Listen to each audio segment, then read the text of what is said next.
comprender por lo menos el libro en su lectura y en su estudio.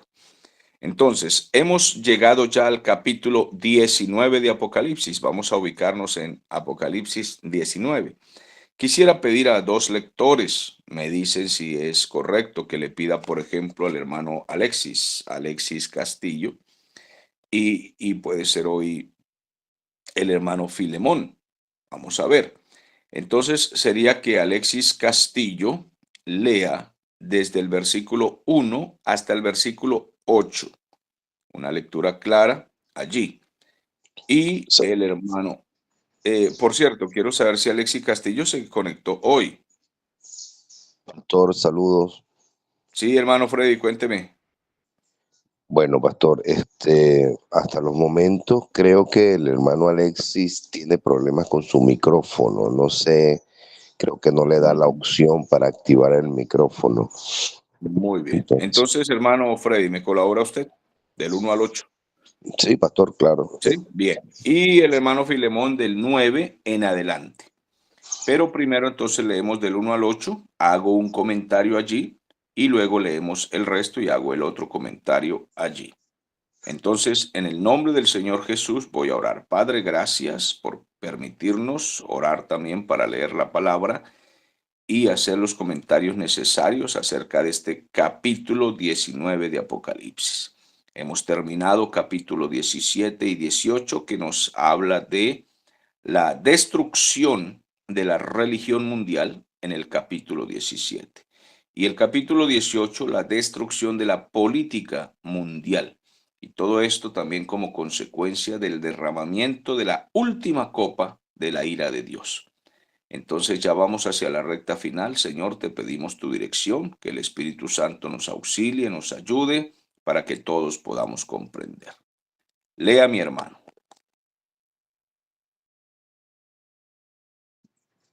Amén. Apocalipsis 19 del 1 al 8 nos dice de esta manera.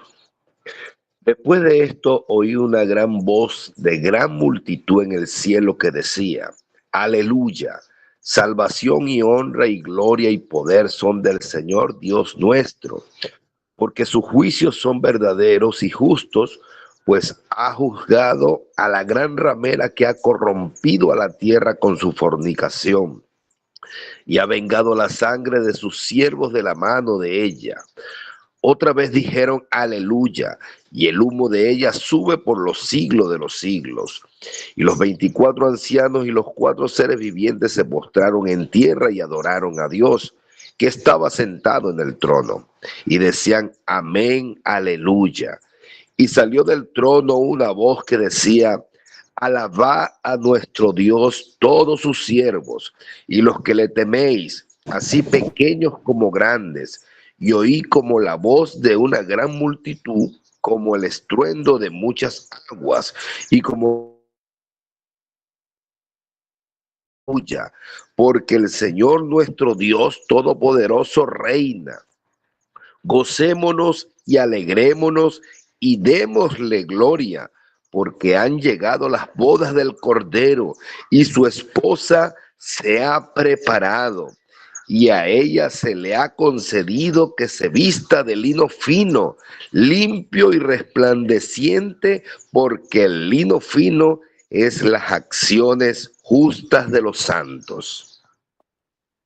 Qué maravilloso pasaje bíblico. Entonces el capítulo 19 nos habla de alabanzas en el cielo y nos dice las causas de estas alabanzas. Han llegado las bodas del Cordero. Qué bueno es que estemos preparados. Dice la palabra después de esto, es decir, después de que ya Babilonia sea destruida, después de que haya sido destruida la religión mundial y la política mundial. Toda esa Babilonia, al final ya de la gran tribulación, ocurrirá esto. Justo antes de que el Señor Jesucristo descienda a la tierra y de que el reino del Señor sea establecido, entonces se oyen estas alabanzas de ángeles y de los redimidos que hacen como un puente entre el final de la tribulación y el reino milenial. Eso es lo que los versículos 1 al 8 nos están diciendo. Aleluya. Esta palabra significa alabado sea el Señor. Ahora, en estas alabanzas hay cinco razones para decir aleluya. En primer lugar, porque ha librado a su pueblo de sus enemigos. Por fin todos los redimidos son librados de tanta persecución, tanta crítica, tanta burla, tanto señalamiento, tantas acusaciones, tantas calumnias. Bueno, por fin ha librado a su pueblo de sus enemigos. De manera pues definitiva, ha administrado su justicia, ha aplastado la rebelión humana, ha mostrado su soberanía y ha mantenido la comunión con su pueblo. Por estas cosas que leemos ahí de los versículos 1 al 7, estas cinco razones de alabanza aparecen en esos versículos. Los santos anhelan la justicia de Dios, pues la justicia de Dios honra al Señor. En cambio, el pecado desafía, afrenta a Dios. Cuando nosotros pecamos, estamos desafiando a Dios. Y obviamente ningún creyente puede decir yo nunca peco, como dijo el apóstol Juan. El que diga nunca he pecado, pues está haciendo a Dios mentiroso, porque todos hemos pecado, incluso siendo creyentes, queriendo o sin querer, hemos pecado y esto afrenta a Dios, esto lo deshonra, lo desafía. Los creyentes anhelamos un mundo de santidad y un mundo de justicia, y ese mundo viene. Eso viene en el tiempo de Dios. Viene el reino milenial que será tiempo de justicia y santidad y gobierno de Jesucristo. El humo de la devastación va a subir mientras que los ángeles y los redimidos se alegran y dan alabanzas al Dios Todopoderoso al ver la quemazón que habrá en esta tierra. Entonces nos alegraremos y aplaudiremos, diremos, Señor, gracias por tu justicia. Pero en aquel tiempo nos alegraremos sin malicia, porque en este tiempo, aunque nos alegramos de la justicia de Dios, a veces pues parece que nos alegramos con cierta malicia cuando a algún malo le pasa algo bien malo. Parece que a veces decimos, chupe, mijo, pero no es muy correcto siempre. En cambio, en esos días ya rescatados, redimidos, salvados, nos alegraremos y aplaudiremos, pero será con santidad, será sin malicia.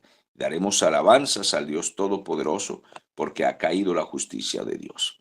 Los 24 ancianos que representan precisamente la iglesia, eso empezamos a verlo desde el capítulo 4 de Apocalipsis.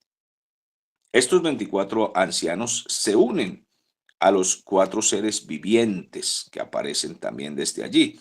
Estos cuatro seres vivientes son una orden especial de ángeles que adoran a Dios postrados, todos postrados con los 24 ancianos y diciendo, han llegado las bodas del Cordero y su esposa ya está preparada. Esta es la unión que habrá de Cristo con su iglesia por la eternidad. Habrá esa unión entonces. Se ha preparado, a su esposa se le ha concedido que se vista de lino fino.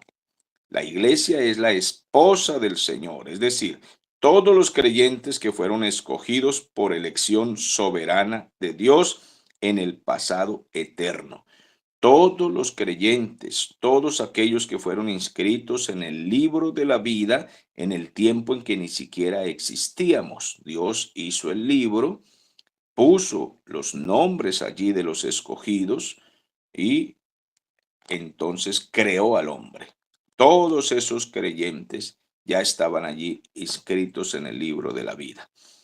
No me vaya a preguntar cómo es ese misterio, pastor, de que estaban allí, porque lo único que puedo responderle es, eso se llama elección soberana en el pasado eterno. No puedo decirle más nada porque yo no soy el secretario privado de Dios, que conozco todos los misterios de Dios. Yo no lo sé. Yo solo sé que Dios hizo un libro, como aparece en la Biblia, se llama el libro de la vida, y allí puso los nombres. Después creó entonces al hombre y vino toda la historia humana, la caída y todo lo demás. La iglesia fue desposada desde la eternidad, antes de la fundación del mundo. Todo eso está escrito en textos que podemos enseñar cuando enseñemos soterología. La soterología es la materia que estudia la doctrina de la salvación. Y ahí en esa materia les puedo enseñar cómo es que fuimos escogidos antes de la fundación del mundo, ¿sí? Versículos que están en Efesios capítulo 1, Romanos capítulo 8, Pedro, 1 Pedro capítulo 1 y bueno, muchísimos textos más que nos hablan de la elección soberana de los creyentes antes de la fundación del mundo. Eso se enseña en soterología. Entonces, la iglesia será presentada a Cristo en el arrebatamiento, allí donde primera los Tesalonicenses 4, 16 al 18 dice el Señor mismo, con voz de mando, voz de arcángel, trompeta de Dios descenderá del cielo y los muertos en Cristo resucitarán primero.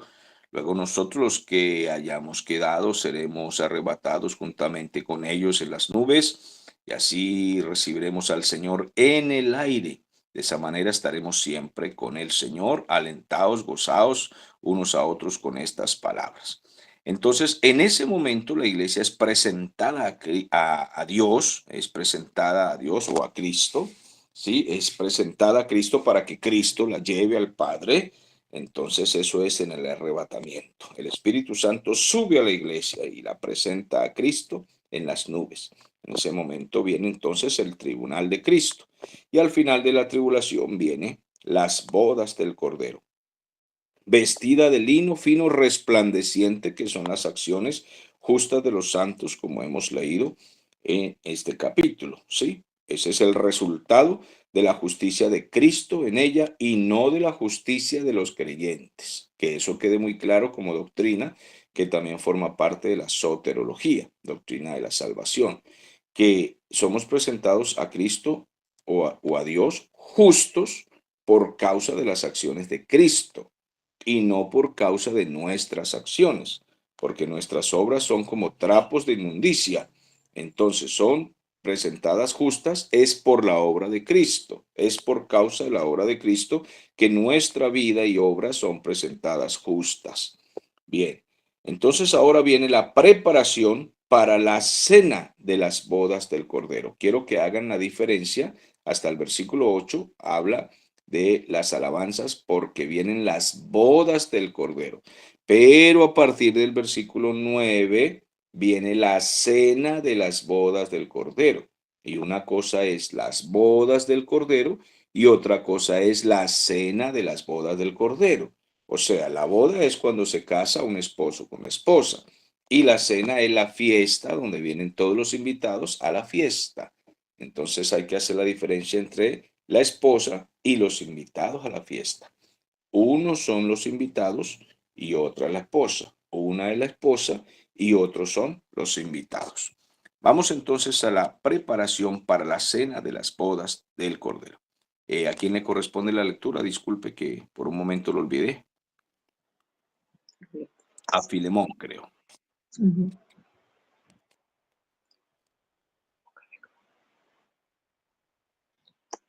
A ver. Amén. Y el ángel me dijo, escribe, bienaventurados los que son llamados a la cena de las bodas del Cordero. Y me dijo, estas son palabras verdaderas de Dios. Yo me postré a sus pies para adorarle. Y él me dijo, mira, no lo hagas. Yo soy consiervo tuyo y de tus hermanos que retienen el testimonio de Jesús. Adora a Dios, porque el testimonio de Jesús es el espíritu de la profecía.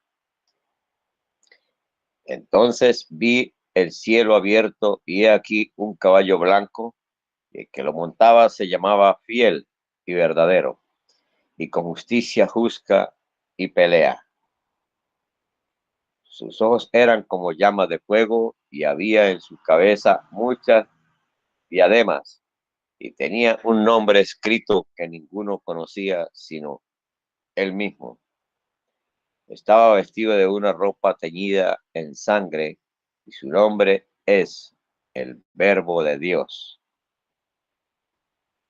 Y los ejércitos celestiales vestidos de lino finísimo, blanco y limpio, le seguían en caballos blancos.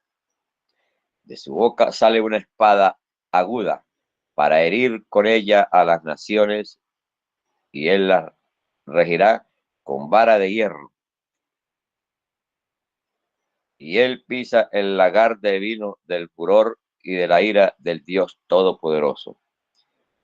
Y en su vestidura y en su muslo tiene escrito este nombre: Rey de Reyes y Señor de Señores. Y vi a un ángel que estaba en pie en el sol y clamó a gran voz, diciendo a todas las aves que vuelan en medio del cielo: venid y congregaos a la gran cena del Dios, para que comáis carnes de reyes y de capitanes, y carnes de fuertes, carnes de caballos y de sus jinetes, y carnes de todos los libres y esclavos pequeños y grandes. Y vi a las bestias, a los reyes de la tierra y a su ejército, reunidos para guerrear contra el que montaba el caballo y contra su ejército. Y la bestia fue apresada, y con ella el falso profeta que había hecho delante de ella las señales con las cuales había engañado a los que recibieron la marca de la bestia, que habían adorado su imagen. Estos dos fueron lanzados vivos dentro de un lago de fuego que arde con azufre. Y los demás fueron muertos con la espada que salía de la boca del que montaba el caballo, y todas las aves se saciaron de las carnes de ellos.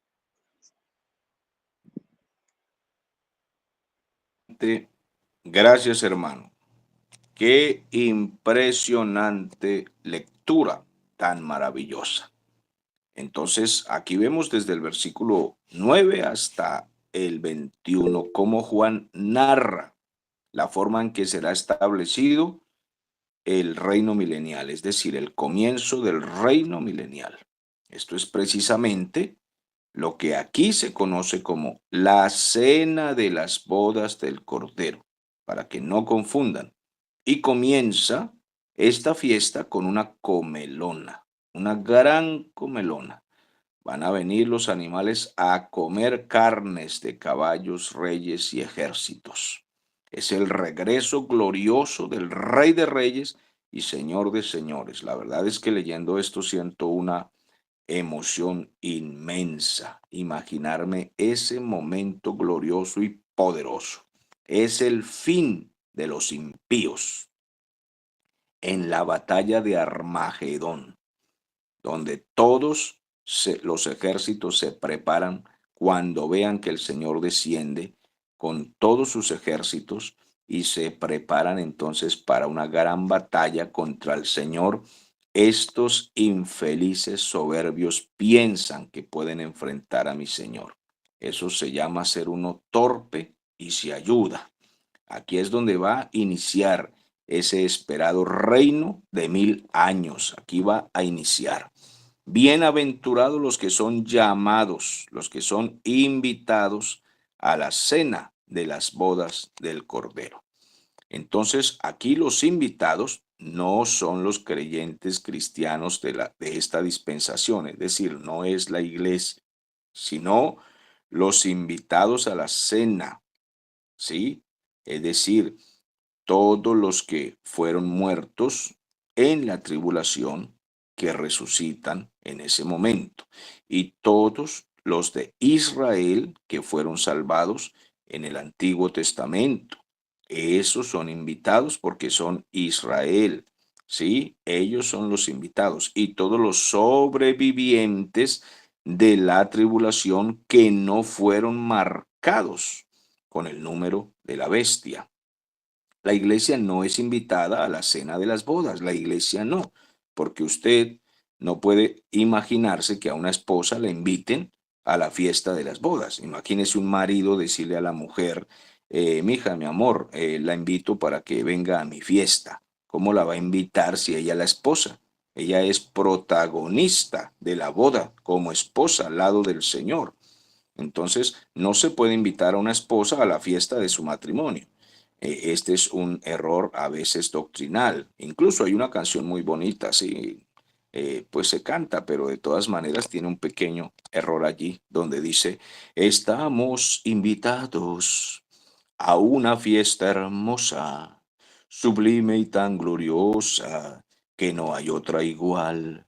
Las bodas del Cordero. Ahí esa canción tiene un problemita doctrinal. La canción es muy bonita, pero tiene un problemita doctrinal porque dice que estamos invitados a una fiesta hermosa, las bodas del Cordero. ¿Cómo que estamos invitados? Nosotros no estamos invitados, hermano.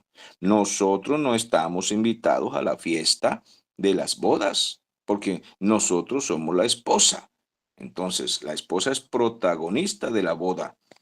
Aquí hay tres grupos de invitados. Todos los fieles que vivieron antes de que naciera la iglesia, es decir, en el Antiguo Testamento, antes del Pentecostés, todos del Antiguo Testamento, antes de la muerte del Señor Jesucristo. Ellos no son la esposa, pero de todas maneras serán glorificados y reinarán también en el milenio. Son invitados. Bien, ahora por otro lado, los santos que vivieron y murieron martirizados en la tribulación, esos resucitan en ese momento y son invitados. Bienaventurados los que son invitados a la fiesta o a la cena de las bodas del Cordero. Ellos también son invitados y reinarán. ¿Sí? Entonces debemos tener en cuenta esta separación. La iglesia que es la esposa no pasará por la tribulación. Los que somos pretribulacionistas enseñamos esto, porque esa es la semana 70 que profetizó Daniel. Ese es el corto reinado de la bestia, del anticristo. Ahora bien, los otros invitados son los sobrevivientes, aquellos que quedarán vivos cuando pasen por el tiempo de la tribulación y quedarán vivos. ¿Por qué quedarán vivos? Porque el gobierno del anticristo no alcanzará a asesinarlos, pero ellos no fueron marcados con el número de la bestia, no se les instaló esa marca que posiblemente sea en un tatuaje, en un microchip o en un chip en el cerebro, en la mano. Bueno, no sabemos con exactitud cuál vaya a ser la marca, pero consideramos que podría ser todo eso que están instalando ahorita la gente y que en el futuro pues tendrá el código privado del anticristo. Bien, estos creyentes sobrevivientes pues son creyentes en un cuerpo normal terrenal que pasarán vivos a la tribulación, al reino milenial porque no serán asesinados. De ese modo serán invitados a vivir bajo el reino. Entonces veamos esos tres grupos que son invitados. Los del Antiguo Testamento, todos los israelitas del Antiguo Testamento. Todos los que fueron muertos en la tribulación y todos los que sobreviven en la tribulación. Son tres grupos invitados. Eso sí pueden cantar, estamos invitados. Pues claro, no es que están invitados, ellos sí son invitados. Ahora bien, estos que pasan vivos al reino milenial se van a multiplicar en el milenio. Ellos vivirán sujetos al reino del Mesías. Ellos se van a multiplicar. Y todos los que sean gentiles, no judíos, pues estarán bajo el reinado del Mesías y el reinado de Israel, que reinará y se le cumplirán las promesas hechas a Israel, se le cumplirán en el reino milenial. Ahora bien, el Señor Jesucristo vuelve a la tierra, como dice la palabra, en un caballo blanco y sus ejércitos celestiales con él, vestidos de lino finísimo, blanco y limpio, también en caballos blancos, como leemos aquí en los versículos 11 al 16. No obstante, algunos teólogos y eruditos nos enseñan que esos caballos son metafóricos, es decir, que es una manera de ilustrar el regreso poderoso del Señor hacia la tierra, ¿sí? Y hay otros que opinan que sí es literal, pero los que opinan que no es literal dicen que en el cielo no hay caballos, no hay animales. Bueno, es una discusión entre teólogos. Yo les he rogado a ustedes que no entremos en discusiones que son menores. Esta no es una doctrina fundamental, saber si venimos en caballo o no venimos en caballo. No es una discusión fundamental de salvación, porque puede ser metafórico como puede ser literal. Entonces no entren en esa discusión. Como quiera que sea, lo que representa esto es el regreso poderoso del Señor con su iglesia a la tierra para instalar el reino milenial. Esa sí es la doctrina fundamental, que el Señor regresa con sus ejércitos para establecer el reino. Eso es lo que importa aquí. Ahora, el mismo que subió al cielo a los ojos de todos sus discípulos, allá cuando leímos en Hechos, capítulo 1, el mismo que subió al cielo y se ha sentado a la diestra del Padre, es el mismo que volverá para quitarle por completo el reinado o el principado a Satanás. Se lo quitará violentamente. Todo lo que ha usurpado el diablo y que lo pondrá sobre los hombros del anticristo y su ayudante, la segunda bestia, el Señor se lo quitará por la fuerza. Venga, que esto es mío. Y el Señor establecerá su reino. Le la quite para allá, que llegué yo aquí a la tierra a poner orden. Fuera de aquí, pues. El Señor llegará a instalar lo que es suyo. Por eso nos habla de un reino que viene el Señor en caballo blanco. Así como las procesiones triunfales antiguas, las fiestas, incluso modernas, donde se hacen desfiles de caballos y jinetes, que representa pues poder, majestad, todo lo demás, ¿sí? Todos los principales pues siempre montan un corcel que sea sobresaliente. Pues así viene el Señor como el mayor conquistador. Recuerden que en su primera venida el Señor vino humillado y vino sobre un burrito, ¿sí? Un pollino, pero ahora no vendrá así. Aquí se nos representa en caballo blanco con sus ejércitos en caballos de guerra, porque viene para destruir a sus enemigos, para derrocar al anticristo, para derrotar una vez más a Satanás, pero ahora de forma definitiva, tomar el dominio de la tierra. Se nos dice que Él es fiel y verdadero porque Él es fiel a su palabra. Él prometió que volvería y los que le creemos lo esperamos. Hay gente que se burla de esto, de que Él no va a volver por esto, por aquello, lo que digan, no nos interesa. El Señor jamás nos ha mentido. Él pelea con justicia, Él juzga, Él va a aplicar su justicia personalmente a los hombres, a sus enemigos y a todos los demonios. A cada uno le dará su merecida recompensa. Sus ojos de fuego es que lo escudriñan todo, nada se le puede esconder. Su nombre escrito que ninguno conocía sino él mismo, dice este pasaje bíblico. Bueno, esto seguirá siendo uno de los misterios soberanos, porque allí mismo dice el texto que nadie conoce sino él mismo, vestido de una ropa teñida en sangre, porque Cristo peleó y ganó muchas batallas contra el enemigo y contra el pecado, y derramó su sangre.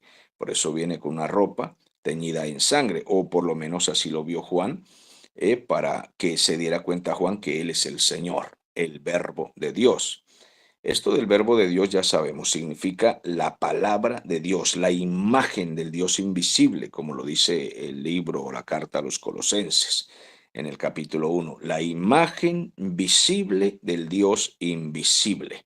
Cristo es la figura exacta de Dios, como lo dice Hebreos en el capítulo 1. Él es la revelación plena y definitiva de Dios.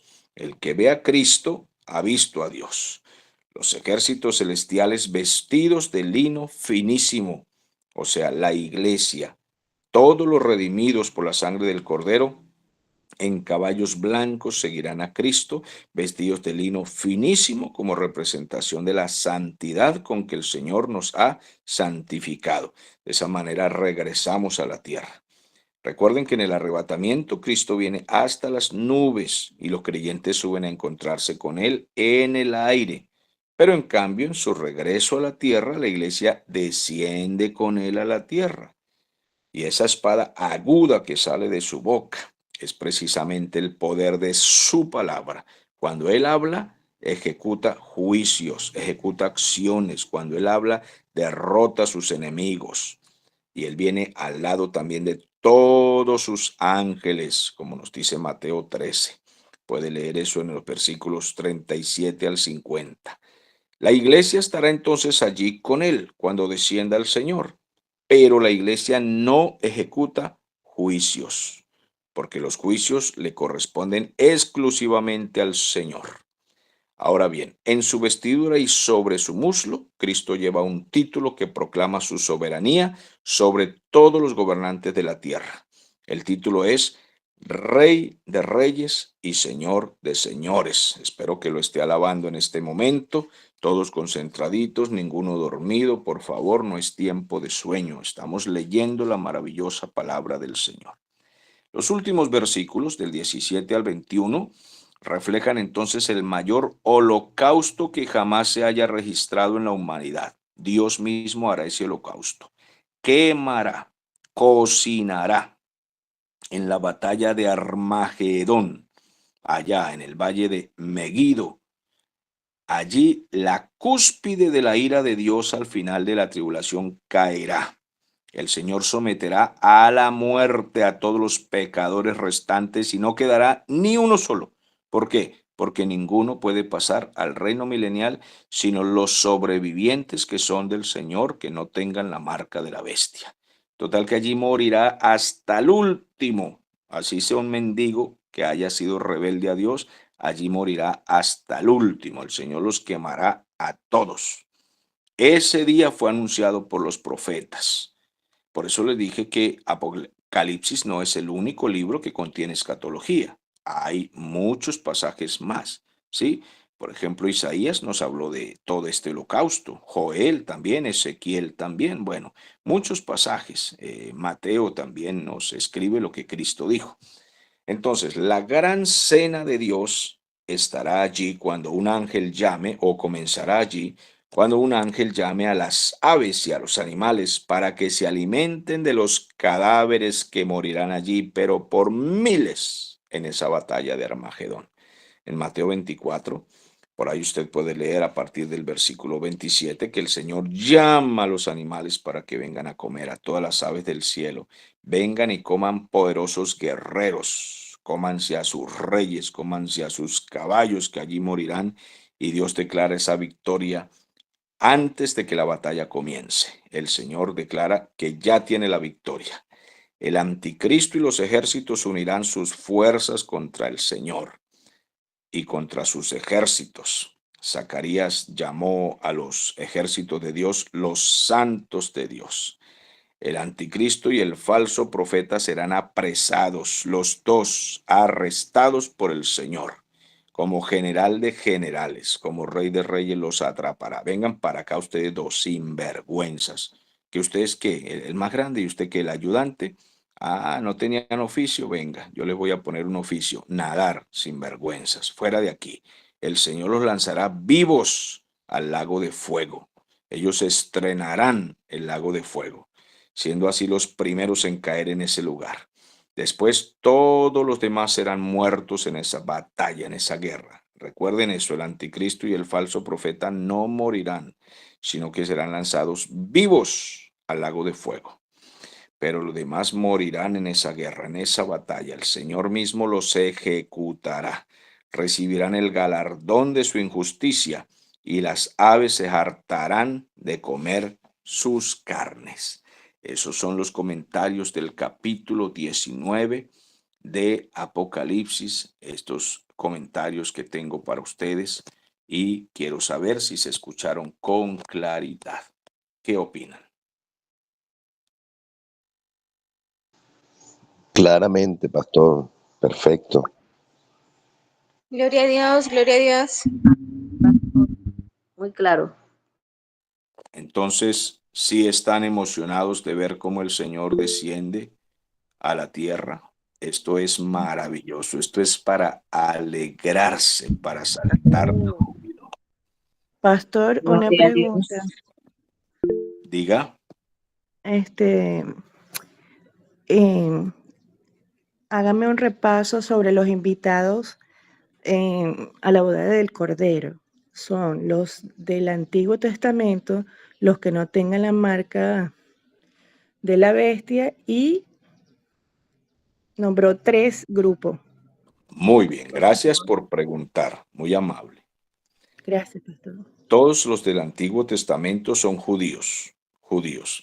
Y supongo, claro, es de entenderse que los que se hicieron judíos en el Antiguo Testamento, porque algunos gentiles en el Antiguo Testamento se hacían judíos y confiaban en la ley del Señor, pero nos referimos básicamente a los judíos del Antiguo Testamento que creyeron en el Señor y creían que el Señor vendría a rescatarlos. Entonces, esos del Antiguo Testamento se les cumple la promesa aquí. Son invitados a la cena de las bodas. Los segundos, todos los que murieron martirizados durante la gran tribulación. O sea, creen en el Señor Jesucristo y son sacrificados por el gobierno mundial. Y en tercer lugar, todos los que sobrevivan, es decir, quedan vivos en la tribulación y no alcanzaron a matarlos, porque no todos los creyentes morirán, sino que unos quedarán vivos, pero no tienen la marca de la bestia, no tienen la marca. Entonces, eso sucede allí. ¿Listo? ¿Quedó claro, hermana? Son 3 grupos. Sí, pastor, gracias. Me alegra mucho. Bueno, mis amados, se nos fue el tiempo. Mire, quisiera conversar con ustedes más, pero yo respeto su tiempo y el trato que hicimos con la hermana Dayana, de que era pues 1 hora, ¿sí? Para respetar el tiempo de todos los que tienen que ir a trabajar, atender sus niños, su esposo, en fin, y que ningún esposo se nos vaya a enojar con nuestra